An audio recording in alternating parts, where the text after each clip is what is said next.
some Tory MPs met with some key figures of the convoy movement, if you will, the demonstrations that we've seen apparently on Parliament Hill, one of the buildings in the parliamentary precinct yesterday. And they called themselves allies to the cause, and there were references to civil war and stuff like that.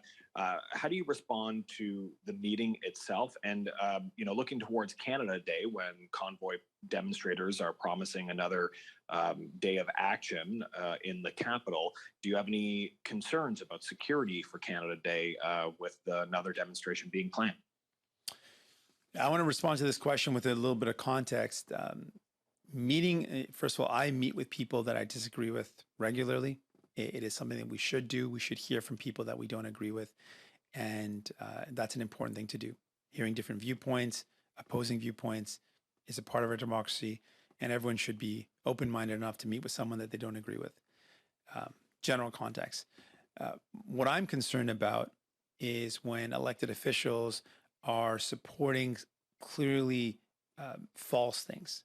It is clearly true that vaccination is healthy and it keeps people healthy and it has saved lives. Supporting views that vaccination is dangerous, which are completely unfounded, is problematic, and it's not something that should be supported. When we look at the convoy specifically, people can have different viewpoints, and that's healthy, and we should have that. But the convoy, if we want to be very specific, and the occupation of Ottawa, they had a very clear mandate and a very specific goal. They posted it on their website. They repeated it in a number of press conferences. Their goal was to overthrow the democratically elected parliament. And that's not something that we should be supporting. That's not something that elected officials should be supporting. To be advocating for the undemocratic overthrow of parliament is clearly wrong. And it's not something that public officials or elected officials should be supporting. And so those are deep concerns. What happened in Ottawa, to be very clear, was harassing citizens, intimidating people on the streets, causing lots of discomfort and pain for people by making noise at night, disrupting families and children, and not actually doing what a protest should do, which is to target government decisions or to target the government.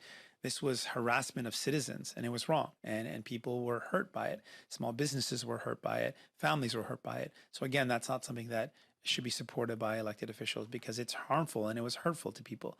It was not, as claimed, a protest against government. It was harassment of citizens. And that's not something that I think should be supported.